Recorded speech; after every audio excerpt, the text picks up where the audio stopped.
Bonjour à toutes, bonjour à tous, bienvenue dans notre émission Jamais trop d'art. Parce qu'il n'est jamais trop tard pour parler d'art, aujourd'hui, nous recevons un artiste, une figure majeure de l'art contemporain dans la Caraïbe et à l'international.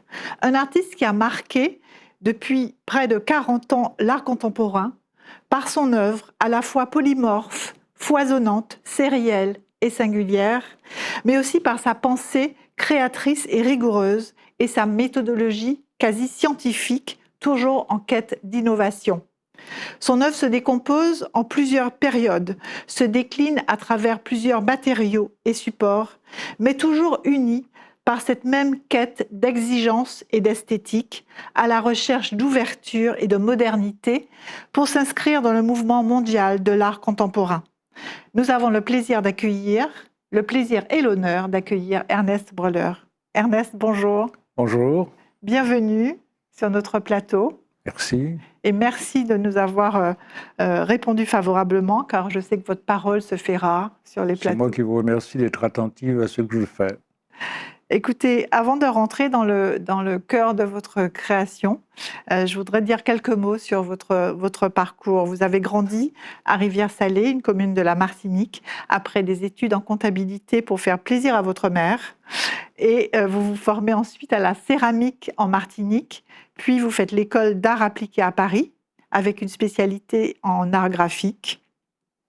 Vous réussissez le concours des beaux-arts, mais vous lui préférez l'université, où vous faites votre cursus jusqu'au master. Ensuite, vous revenez à la Martinique en 72, où vous enseignez à l'école d'art pendant 8 ans, et où vous avez marqué et formé une nombreuse génération d'artistes martiniquais.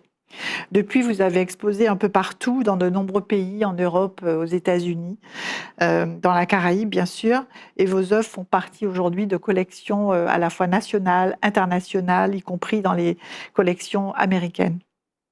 Alors, vous êtes un artiste connu, reconnu, vous avez marqué la création contemporaine avec toujours une remise en cause permanente.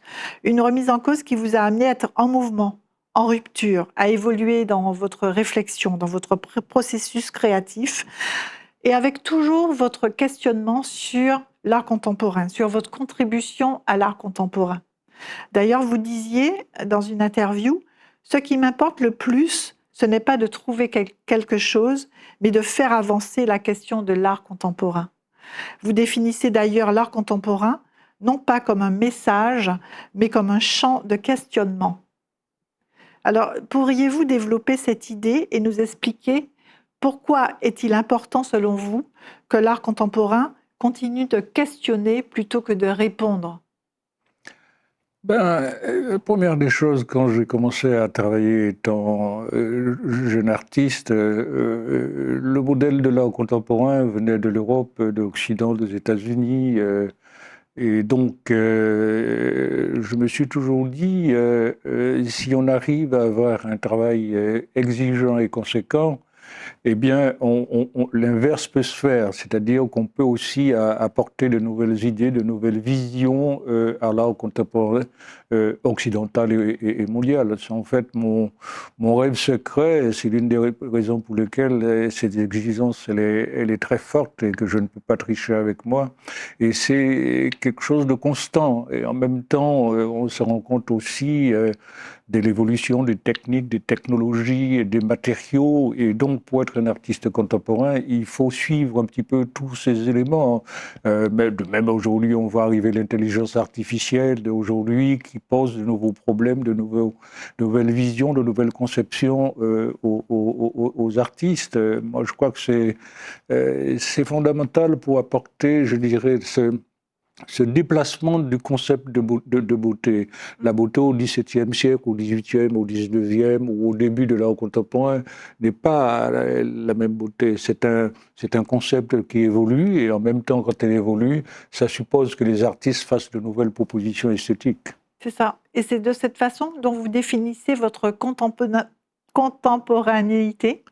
Je la définis, comment dirais-je, premièrement, je n'ai pas moi de la définir, je suis un un concepteur, quelqu'un qui réfléchit sur la question, mais en même temps, j'ai besoin de cette distance avec l'art contemporain, je dirais, mondial, et même de la Caraïbe, et même moi-même, si vous voulez, quelque part, de manière à trouver l'espace de la différence, parce que je crois que l'art contemporain aussi a ses académismes, et si l'art contemporain n'apporte pas le nouveau par rapport à l'usure du regard, il me semble que là, il y a un problème. Et donc, la nécessité du dépassement constant dans cette contemporanéité, elle est nécessaire.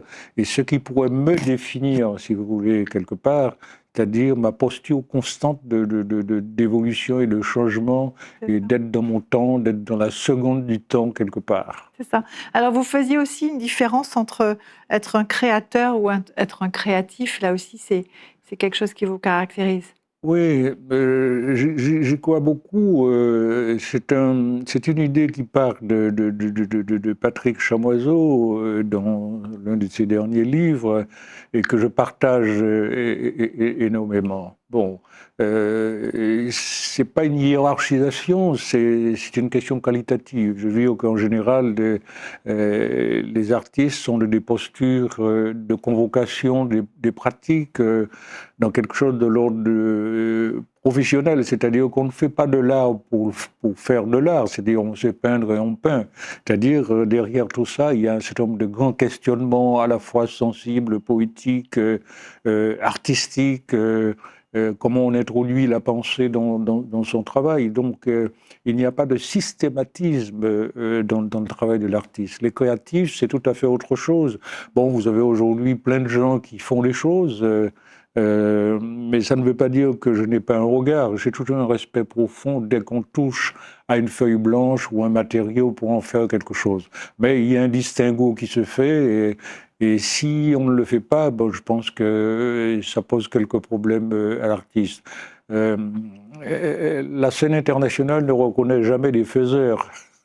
Les créatifs, non, ils reconnaissent des créateurs parce qu'il y a des niveaux, je dirais, dans le travail qu'il faut atteindre, et je pense que ça, c'est un aspect qui me semble très important dans le travail de l'artiste et par rapport à la question du créatif et du créateur. C'est ça. Alors, c'est vrai qu'aussi, dans votre travail, l'œuvre ne se donne jamais immédiatement. Elle invite le spectateur à vivre une véritable expérience. Et cette notion du spectateur, du regardeur est aussi importante. Vous insistez souvent sur l'idée que l'œuvre doit susciter une expérience sensible. Quel rôle joue justement le spectateur dans la construction du sens de l'œuvre pour vous ? Ben, la première chose que je dirais, une œuvre d'art, je pense qu'elle ne doit pas être dans l'évidence. Il y a ce que j'appelle des complexités. Hein. D'ailleurs, tout ce qui existe a sa propre complexité, et chaque œuvre a effectivement une complexité. Et c'est dans les niveaux de lecture qu'on va s'apercevoir de la complexité de l'œuvre. Et en même temps, je veux dire, ce qui m'intéresse beaucoup par rapport à la question du spectateur, c'est pas la question de la compréhension. Le premier choc, je voudrais que ce soit un choc esthétique, c'est-à-dire qu'on est face à une présence questionnante, et donc à ce moment-là, on commence à questionner l'œuvre. Je pense que c'est une expérience extrêmement importante parce qu'on se découvre soi-même en regardant. On fait l'effort, justement, non pas de rentrer dans une séduction, mais un effort de pensée aussi, parce qu'on est en face d'une pensée, d'une totalité de réflexion d'un artiste. Et je crois que ce va-et-vient que fait les spectateurs et par rapport à l'œuvre, elle est très importante. C'est-à-dire que l'œuvre regarde le spectateur et le spectateur regarde l'œuvre. À un moment donné, avec une certaine distance, la rencontre s'effectue.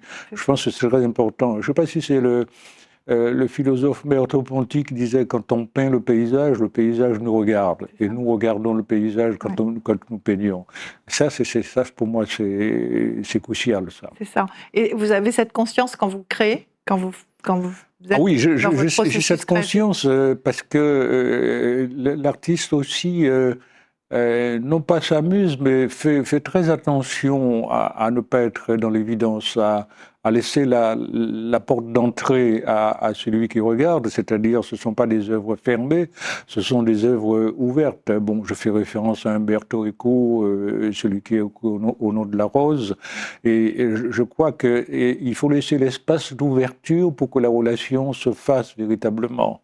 C'est ça. Alors, venons-en maintenant aux grandes étapes de votre création. Il y a d'abord la première époque, la période Fromager, où la question identitaire est centrale. Euh, et vous décidez de quitter ce mouvement. Est-ce que vous pouvez nous raconter cette période et nous expliquer votre cheminement pour quitter Oui, ce... la période Fromager était pour nous tous, la Martinique, un moment de rencontre entre des jeunes qui ont fait leurs études à Paris et qui avaient la volonté de promouvoir ce qu'on appelle une esthétique caribéenne. Bon, en fait, il y a chez moi un esprit d'ouverture qui est extrêmement important parce que moi, je m'étais référé à l'artiste, d'autres sont partis sur les Amérindiens, d'autres sur Haïti, etc. Vous On avait étiez chacun. référence à l'Afrique. Moi C'est c'était ça. l'Afrique. Oui. Et je me suis rendu compte, chemin faisant dans mon travail, qu'il y avait une élaboration extrêmement difficile parce que, comme si je remplissais un espèce de programme préétabli dans lequel je n'avais pas de liberté. Et en fait, quand je quitte Paris dans les années 72, j'ai vécu à Paris au moment de l'art contemporain des années 60, et tout ça m'a aussi marqué, fait réfléchir. Et donc, j'ai pris la décision de quitter le groupe, non seulement pour avoir ma propre liberté de penser, mais pour avoir la liberté dans la question de l'art contemporain, c'est-à-dire faire mes propres propositions artistiques sans entrer dans des programmes identitaires. Je ne faut pas croire, je ne suis pas pour autant moins martiniquais ou caribéen, mais je suis aussi monde. Je crois que cette espèce de nécessité de la rencontre me donne des perspectives nouvelles qui me semblent importantes, à la fois la relation avec des artistes, des écrivains, des penseurs, toute forme de création qui puisse exister, sont convoquées quand je travaille. Et donc cette liberté que j'ai retrouvée, elle était très importante puisque je fais une exposition qui s'appelle La mythologie de la Lune en 89, qui a été, je dirais, un événement dans le lieu. C'est la première fois qu'on voyait ce type de travail qui, effectivement, sont, après cette exposition, beaucoup de jeunes artistes sont venus me rencontrer. J'ai fondé justement l'association des artistes contemporains à la Martinique de manière à réfléchir et qu'il y ait plusieurs voix qui portent l'idée de l'art contemporain. En même temps, cette idée s'est développée aussi avec la grande institution que l'école d'art plastique de la Martinique. Ça n'a pas été évident, mais ça s'est imposé au fur et à mesure et naturellement, ce qui fait que ça donne aujourd'hui tous ces artistes contemporains qui avaient, j'avais en sorte ouvert la voie un petit peu, quoi. Effectivement, vous dites à cette époque, vous dites je quitte le mouvement Fromager pour retrouver une liberté d'entreprendre les choses à ma manière. Donc, vous quittez le mouvement et vous dites aussi l'identité ne se définit pas, elle se lie à travers ce que l'on fait. Oui. Et cette idée de l'identité, elle est quand même au cœur aussi de votre réflexion. Est-ce qu'elle est toujours au cœur de votre pensée aujourd'hui? Ce que vous dites est très important. Je n'ai même pas à faire un discours sur la question de l'identité. Mon œuvre est mon identité. À travers mon œuvre, on sent les carrefours, les lieux de rencontre, tant sur le plan de la pensée que sur le plan sur le plan artistique. Moi, je crois que la question de l'identité, je l'ai résolue de manière sans gros problème. Je comprends à un moment donné où la question était centrale, parce que d'autres artistes l'ont posée avec moi, Laouché, Lénon, etc., qui sont d'une autre génération, un autre moment de l'histoire de la peinture. Mais mon identité, elle est multiple. Oui, vous dites que Ce qui votre appartient. identité, elle n'est pas figée, elle est en mouvement. Elle est véritablement en mouvement. Chaque fois que je rencontre quelqu'un avec qui j'échange, etc., il y a une modification de ma perception qui se fait. Oui. Je ne suis pas le seul. Je veux dire qu'un jeune Parisien qui aujourd'hui écoute de la musique, qui voit des artistes africains, etc., petit à petit, cette idée de l'identité multiple, cette identité monde, je dirais qu'elle est partagée par un jeune japonais, par un jeune new-yorkais, qui sont des lieux de bouillonnement de culture, effectivement, et on se modifie au fur et à mesure. Et la meilleure réponse que je puisse apporter, et j'avais dit à quelqu'un, l'identité, c'est l'œuvre, et l'œuvre, c'est moi. C'est ça. Alors, vous avez parlé justement tout à l'heure de la mythologie, votre série de mythologie de la Lune. Qui traduit quelque part cette notion d'identité en mouvement, puisque ce sont des portraits sans tête, sans visage. Est-ce que justement c'est votre façon de montrer que l'identité est multiple et plurielle? Oui, c'est bien que vous ayez remarqué ça dans ce travail, parce que la question qui se posait à moi à ce moment-là, vais-je peindre que des gens noirs, etc., etc. Donc, pour moi, la céphalie allait résoudre ce problème. Et je m'adresse au monde, je m'adresse à une diversité de gens qui regardent mon œuvre quand il est à New York ou à Paris ou en Allemagne. Je vais dire, les gens, ce qui les intéresse, quoi. C'est la dimension humaine, la dimension esthétique, sensible qu'il peut avoir à travers une œuvre. C'est pas de me présenter en tant que, je dirais, en tant qu'afro-descendant. C'est pas ça qui est important. Moi, ce qui est important, c'est justement ce que je suis, ce que j'essaie de dire tous les jours dans ma pensée. C'est ça qui me semble important. Absolument. Alors, il y a l'identité, mais il y a aussi une autre notion qui est centrale dans votre travail, qui est le corps, la notion du corps. Alors, le corps apparaît souvent comme une présence fragile, presque suspendue, et votre œuvre est-elle quelque part une manière d'interroger le mystère de l'existence, comment la vie apparaît, comment elle disparaît, à travers cette préoccupation du corps?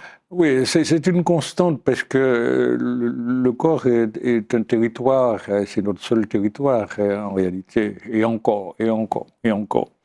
Et donc, moi, je suis pas dans les religions. J'ai rompu très, très tôt avec ça, et à partir de 12-13 ans, j'ai commencé à réfléchir quelque part d'où je venais, c'est quoi le mystère de la vie, qui est la même interrogation qu'avaient les premiers hommes il y a 200 000, 300 000 ans, c'est-à-dire lorsqu'ils voyaient la beauté du paysage, la complexité, le ciel, les étoiles, ils ne comprenaient pas grand-chose. Ce mystère existe toujours. Et donc, je continue à réfléchir là-dessus, non pas pour trouver de réponses, mais il me semble que ça me fait beaucoup de bien de pouvoir réfléchir sur ces questions. Et le corps, c'est quelque chose qui est éphémère.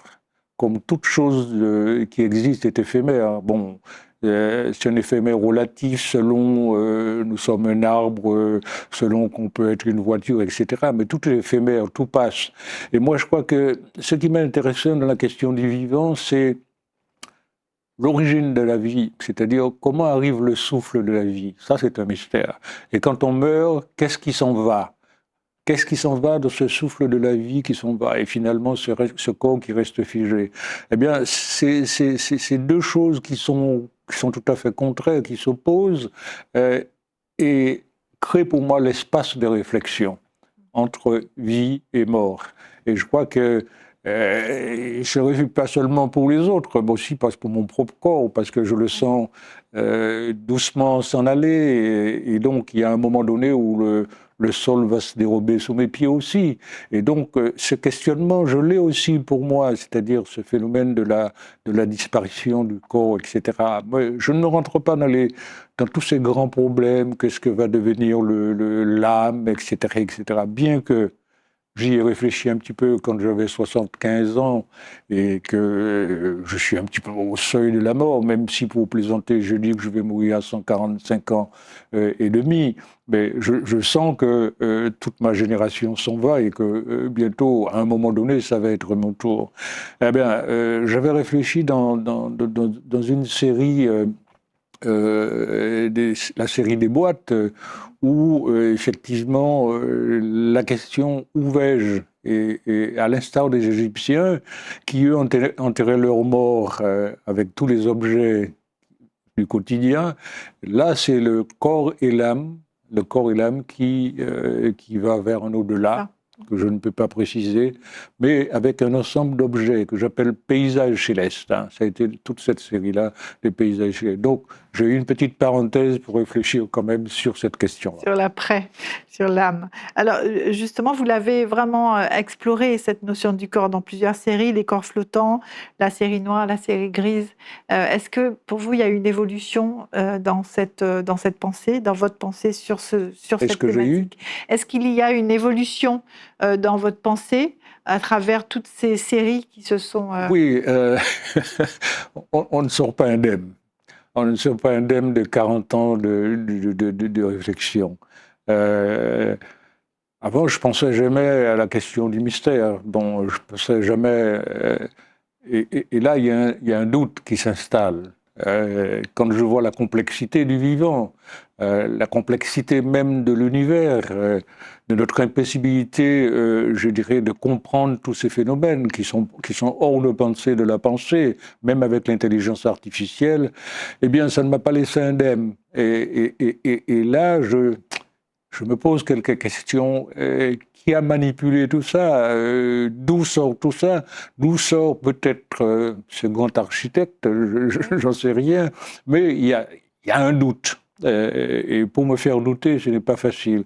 Et je crois que c'est la trajectoire de ma pensée qui m'a permis effectivement que ce doute s'installe en moi. Et quand on a un doute, on ouvre la porte à quelque chose. Et on laisse le flot arriver pour pouvoir créer. Que je ne veux pas m'empresser de dire, mais peut-être que dans 10 ans, il y a quelque chose, il y a un bouleversement qui va se produire de ma relation avec justement d'après la mort. Alors, dans cette même notion de corps, vous avez exploré aussi des nouveaux matériaux, comme la radiographie, qui est quelque chose de très spécifique. Quel sens donnez-vous à l'utilisation des radios dans votre œuvre? Est-ce que c'est un moyen pour vous de répondre à cette problématique du corps, ou en tout cas de la laisser centrale? Oui, il y a deux questions dans votre formulation.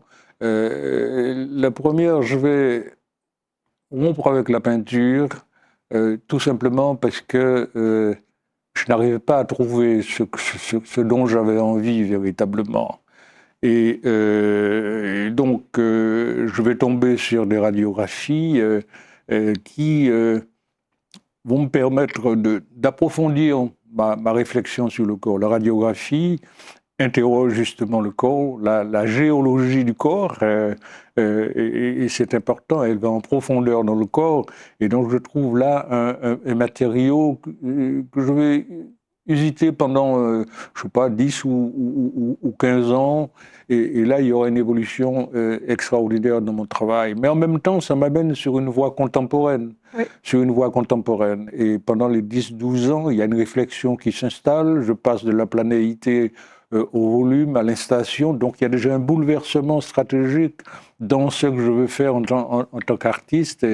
Et à ce moment-là, lorsque je finis avec les radiographies, fini entre guillemets, oui, parce que j'y reviens de temps en temps, eh bien, je vais commencer à interroger des matériaux nouveaux aussi. Je pense que la contemporanéité du développement du travail d'un artiste vient aussi dans sa capacité à interroger d'autres matériaux. Bien sûr, ça oblige d'avoir des stratégies, des approches qui sont différentes, d'appréhender la création tout à fait autrement, mais ça ne doit pas effrayer un artiste si ça lui ouvre des perspectives pour le nouveau. Et en fait, j'y ai pris goût, et en même temps, ça me permet aussi d'interroger de nouveaux matériaux et qui correspondent à mon époque. Si demain matin, un nouveau matériau qui arrive, certainement, je vais me précipiter là-dessus, parce que ça ouvre je dirais, sur cette notion de contemporanéité que j'aime plus maintenant,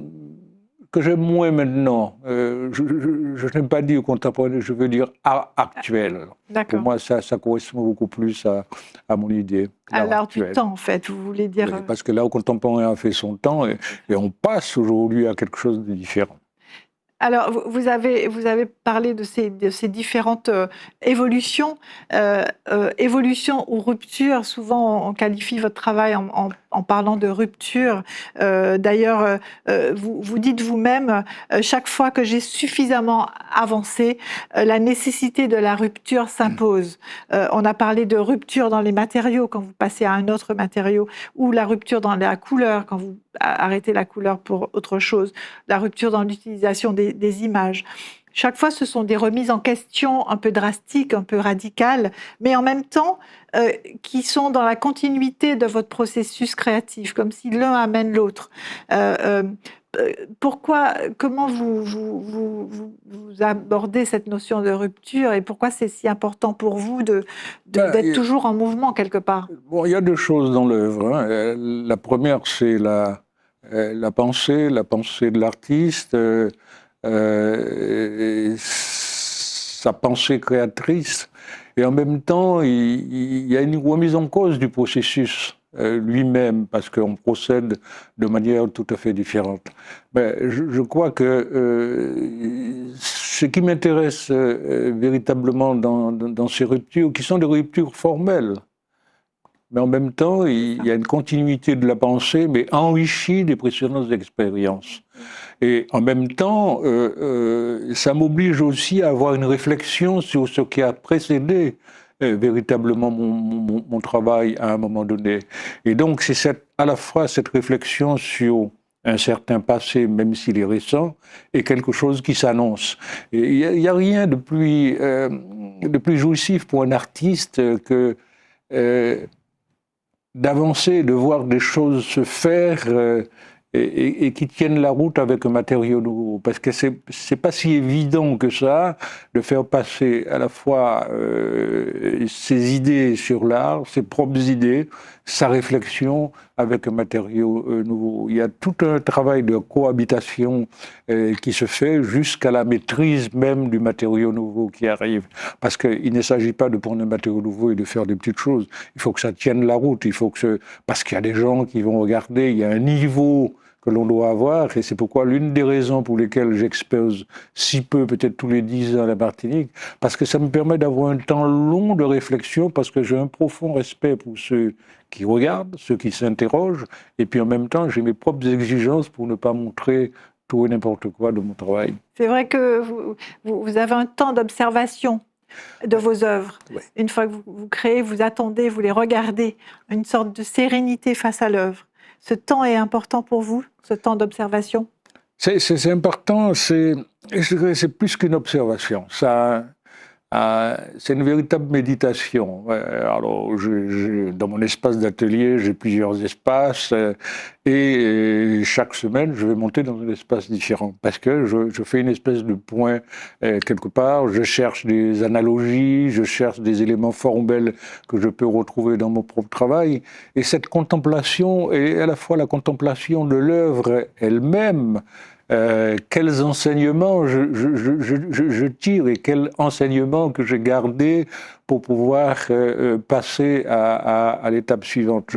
Les précédents, c'est presque une nourriture pour moi, et donc je ne regarde pas seulement, je contemple, je médite, et dans cette méditation, elle est traversée par toute la grande pensée dont on a parlé tout à l'heure.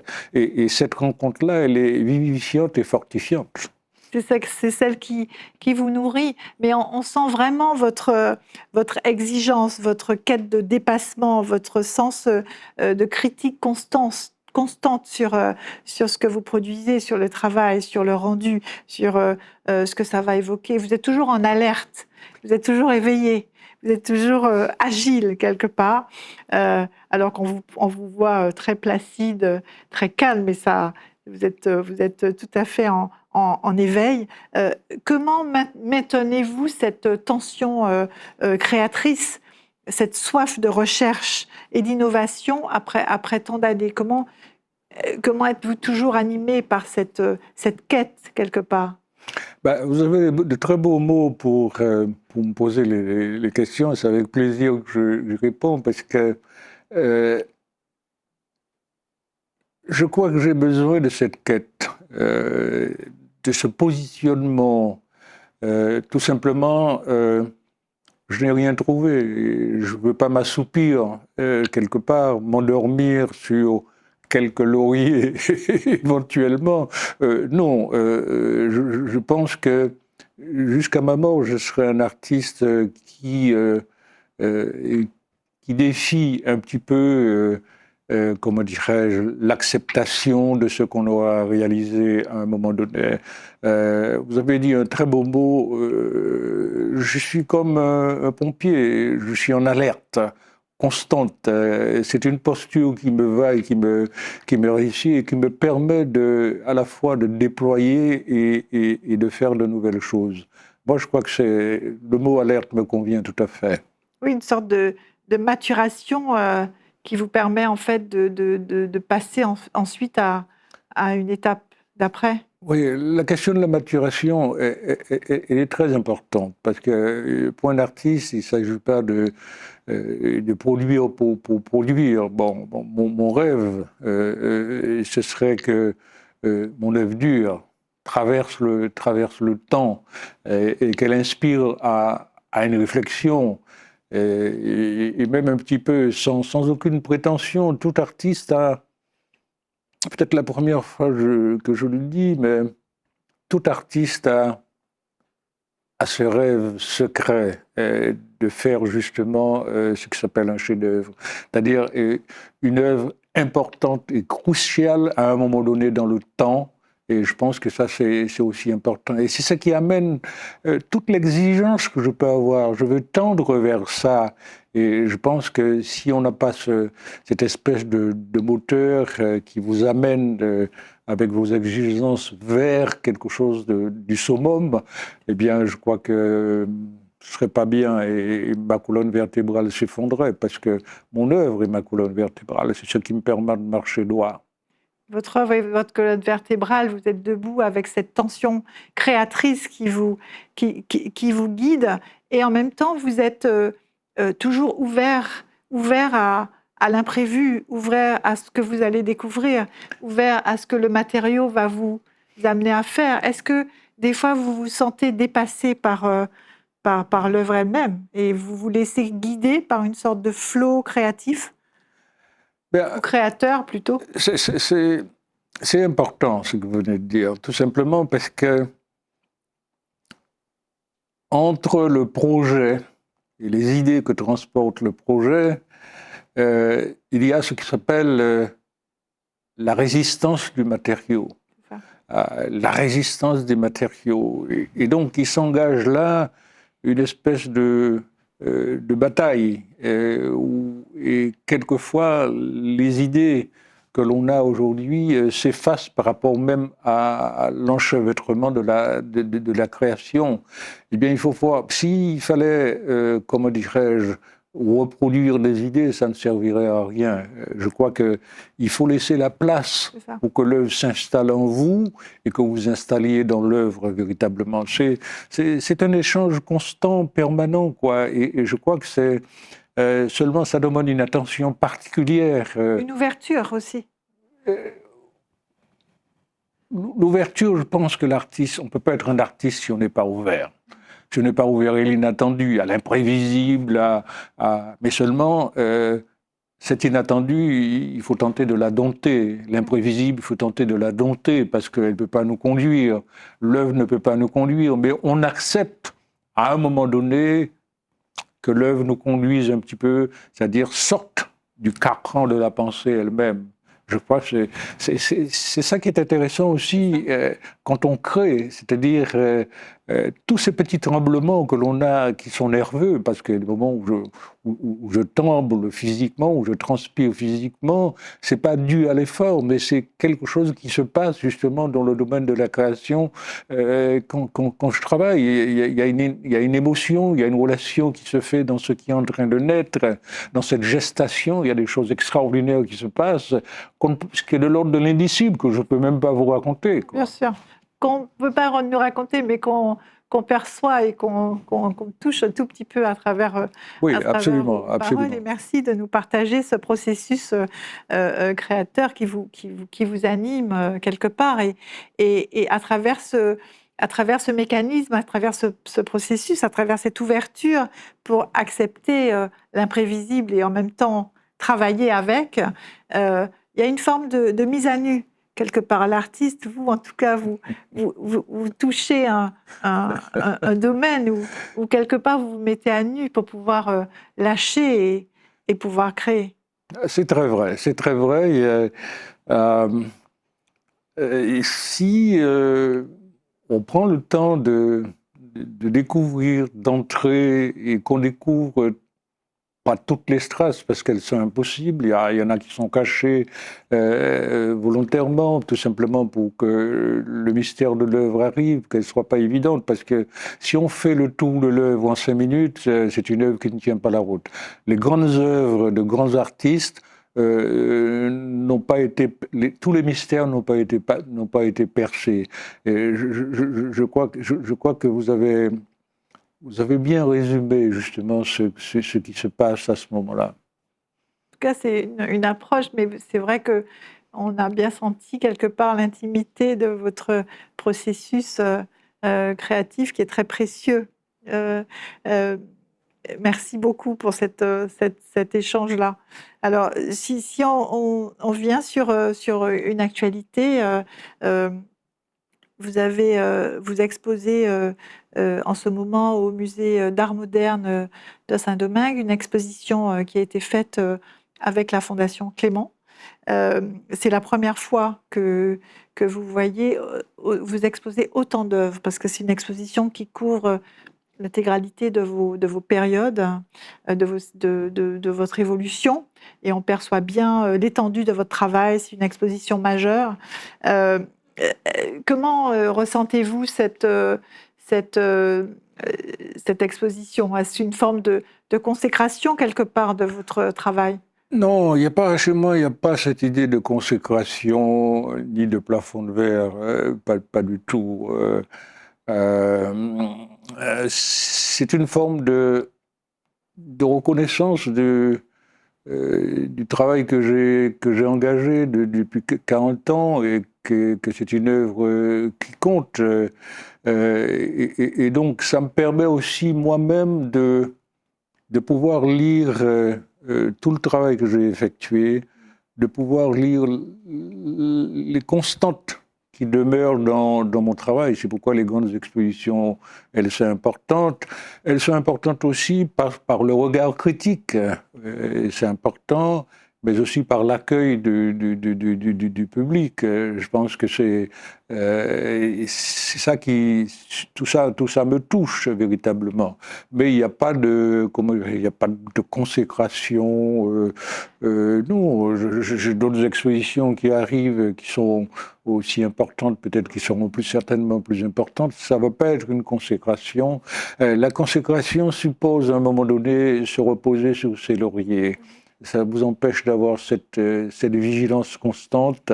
Et moi, je tiens à cette vigilance constante pour être un créateur très engagé, aussi passionné jusqu'au dernier souffle. Absolument. D'ailleurs, vous décrivez toujours comme un débutant perpétuel. Vous dites rien n'est jamais acquis. Je suis toujours en apprentissage, au cœur de la bataille entre les matériaux et les idées.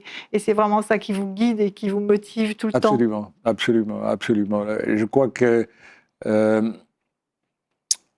c'est ça l'artiste. Hein. C'est ça vraiment. Bon, ce qui me donne du sens pour moi dans ma vie. C'est dans ça que je puise mon énergie insatiable quelque part pour continuer à créer. Bon, aussi. Il y a un aspect important, bon, que les gens ignorent, mais si un jour je ne devais plus créer, bon, qui est quelque chose, un événement de ma vie, bon, je pense que le corps s'effondrera, l'esprit s'effondrera. Je pense que c'est un moteur qui me maintient en vie plus que mon ame, quelque part. C'est le moteur qui vous tient debout. Votre colonne vertébrale, tout à l'heure, vous en parlez. Qui me tient debout. Et en fait, tout simplement parce que, on parlait tout à l'heure d'alerte, de vigilance, mais je suis à l'affût de tout. Hein. Tout ce que je vois, tout ce que je regarde, chaque déplacement, chaque élément, je vais tenter de les capturer pour quelle trace restera. Peut-être de tout petits événements qui se passent. Je passe sur un trottoir, par exemple, une tâche, je prends mon téléphone, et je vais lire cette tâche, voir qu'est-ce qui se joue là. Bon, ben, on est en alerte permanente. C'est pas seulement au moment de la création, parce que la création ne se fait pas seulement dans l'atelier, elle est aussi dans l'autre atelier qui est la tête. Elle est dans la rencontre, dans l'échange que vous pouvez avoir avec l'autre, et comment vous êtes nourri, quoi. C'est ça. Alors, on a parlé au début de l'entretien de l'identité avec cette notion d'ouverture et une identité en mouvement. Néanmoins, vous avez plusieurs influences en vous. L'Occident est très important, puisque c'est la source de votre formation, mais aussi la Caraïbe, l'Afrique. Comment vous mêlez tous ces mondes pour en faire pour nourrir votre imaginaire, un imaginaire global? En fait, je pense que c'est pas tellement le comment faire, c'est quelle disponibilité, comment on se rend disponible. C'est pour ça que je parlais d'ouverture aussi tout à l'heure. Oui, ouais. Je n'aime pas le mot d'ouverture. Je n'aime pas le mot d'ouverture parce que ça suppose que on est fermé, mais je veux dire que dans l'histoire, on verra que tous les peuples qui sont issus de l'esclavage ont quelque chose de commun, une très forte altérité. Je ne sais pas d'où ça vient, mais c'est comme ça. J'ai une très forte altérité. Je n'ai pas fait d'effort pour dire que je vais m'ouvrir au monde. Je suis dans le monde, je suis une partie du monde. Je n'ai pas à être ouvert, je suis ce que je suis dans ce monde-là que j'ai accepté. Et donc, j'aime bien justement quand le flot des imaginaires me rencontre moi, c'est quelque chose qui vous fortifie et qui donne sens aux humains de manière générale. Parce qu'en fait, les humains ont une pensée, ils ont des choses communes, ils ont des choses qui partagent, ils ont des choses qui s'opposent, etc. Et j'aime bien justement cette nécessité d'être dans le monde. Et je disais à un jeune une fois, ce que j'aime quand je me déplace, c'est de voir mon lieu à distance avec ses zones d'ombre, ses opacités, ces zones claires. Et quand je suis chez moi, c'est voir le monde dans les mêmes conditions. Eh bien, là, il se passe des choses assez extraordinaires. C'est être disponible à la rencontre du monde, parce que le monde est disponible à notre rencontre. Oui, c'est cette disponibilité, effectivement, qui est importante pour vous. Et vous parlez donc de croisement imaginaire qui vient vous nourrir et qui vient enrichir votre... Oui, Édouard Glissant dit une chose, je pense que Chamoiseau dit un petit peu la même chose. Il leur semble, lorsqu'ils travaillent, ils sont en présence de toutes les langues, de tous les écrivains, Moi, quand je travaille, j'ai cette même présence à la fois des écrivains, des penseurs, des artistes, là aussi, parce que si on ne travaille pas dans cette présence avec eux, on peut aussi reproduire ce qu'ils font. Et donc, je suis toujours dans une posture critique par rapport à tout ce qui existait, même quand j'empointe quelque chose sur le plan conceptuel, eh bien, je m'arrangerai pour que quelque chose soit différent de ce que je présente. C'est un aspect justement du croisement des imaginaires. Ça passe par le filtre critique. Il y a un filtre critique qui effectivement tamise tout ça pour en garder la vraie substance de l'humain. C'est ça. Un filtre critique, mais aussi le filtre, votre filtre exigence Oui, et votre recherche. l'exigence, je ne sais pas si l'exigence c'est un filtre, mais en tout cas, elle est une nécessité. Elle est une nécessité si l'on ne veut pas tomber dans une espèce de facilité, de l'habileté, du savoir-faire, etc. Parce que là, on n'est pas une question de savoir-faire. Hein. Donc c'est tout à fait autre chose qui se joue là. Et c'est pourquoi l'exigence, c'est quelque chose d'autre qu'on peut avoir. C'est une valeur fondamentale qu'il faut avoir, que ce soit l'artiste, l'écrivain, le coureur cycliste, le cuisinier, etc. Il y a de l'exigence parce qu'on propose une qualité, un niveau, justement. Le grand cuisinier, c'est celui qui a des exigences. Le grand coureur automobile, il s'entraîne, etc. Il a des exigences, etc., etc. Je crois que c'est ça l'exigence. Est-ce que la notion d'attention ou de tension créative est importante pour vous et comment vous l'intégrez en fait dans votre processus? Oui, les deux sont importantes. L'attention, c'est justement être attentif à la manière dont vous recevez ces croisements d'imaginaire, ce moment où instantanément on se construit aussi dans cette rencontre, mais pendant que l'on travaille, bon, ça c'est une attention. Mais par contre, il y a une autre, il y a la tension, c'est véritable au sens de tendu, c'est-à-dire l'état physique, psychologique, l'état poétique dans lequel on se trouve, eh bien, provoque justement dans l'acte de création des réactions assez extraordinaires qu'il est toujours difficile de décrire, mais que l'on vit. Que l'on vit. Et cette tension-là, elle est nécessaire. Ça va jusqu'à, je dirais, à provoquer des transpirations, des tremblements, surtout quand on arrive et puis que les choses se passent bien. Il y a une certaine nervosité, une certaine tension, justement, qui se produit. Et elle est nécessaire, cette tension-là, parce que ça prouve qu'il y a un ressenti, il y a un espèce d'éblouissement dans ce que l'on voit naître en face de soi. Et d'où ça sort et comment ça arrive, il y a, on est le premier. On est le premier regardeur en réalité. Et donc, quand on regarde son propre travail, il y a de l'émotion. Il y a de l'émotion qui surgit, il y a de l'émotion qui plane dans l'atelier. Et puis, il y a des moments où vous avez, dans ces tensions-là, des nœuds. Ah, c'est-à-dire qu'on est resté peut-être assis 4 heures et puis on voit plus rien, hein, on voit plus rien. Qu'est-ce qu'il faut faire? Bacon disait la chose suivante, soit il prend une éponge et il brouille le tout et dedans surgit quelque chose, ou soit qu'il va prendre 2-3 whisky et à ce moment-là, il y a quelque chose qui se met en marche. Ou votre cigare. Donc c'est ce moment de la création où il y a une véritable tension dans l'atelier. Bon ça existe, ça existe. Moi je le vis à chaque fois que je travaille. Ouais, c'est très impressionnant et assez intime comme sensation et comme partage en tout cas. Merci beaucoup. Aujourd'hui, on sent que vous êtes toujours dans cet esprit de recherche. Est-ce qu'on peut dire aujourd'hui que vous avez quand même estimé avoir trouvé des réponses, ou en tout cas à vos questionnements, même si vous êtes toujours en recherche? Non, ce qui est extraordinaire, qu'il faut que les gens comprennent,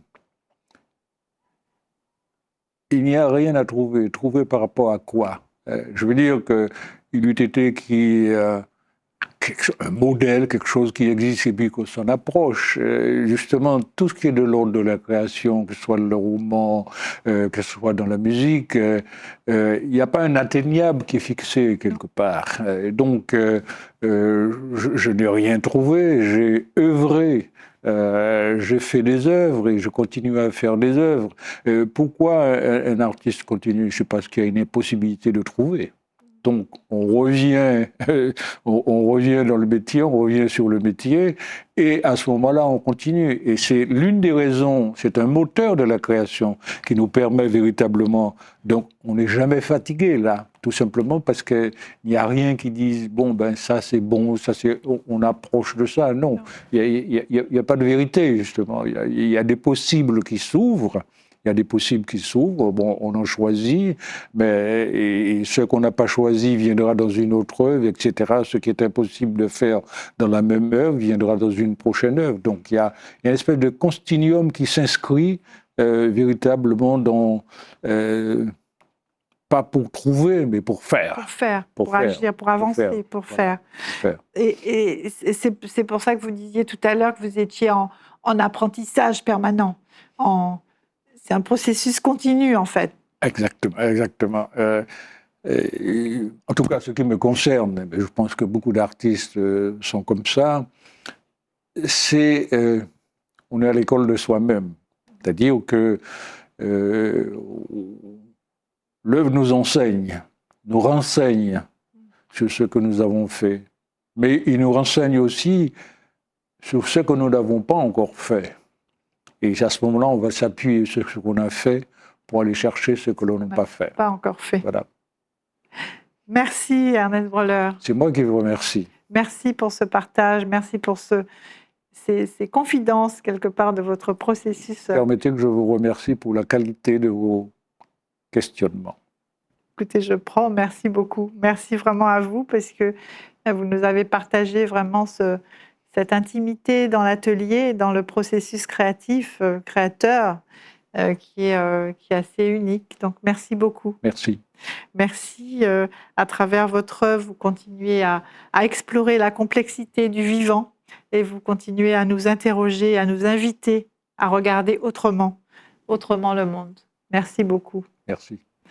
Merci, chers téléspectateurs, de nous avoir suivis. Je vous donne rendez-vous pour un prochain épisode de Jamais trop d'art pour découvrir un nouvel artiste et son univers. À bientôt.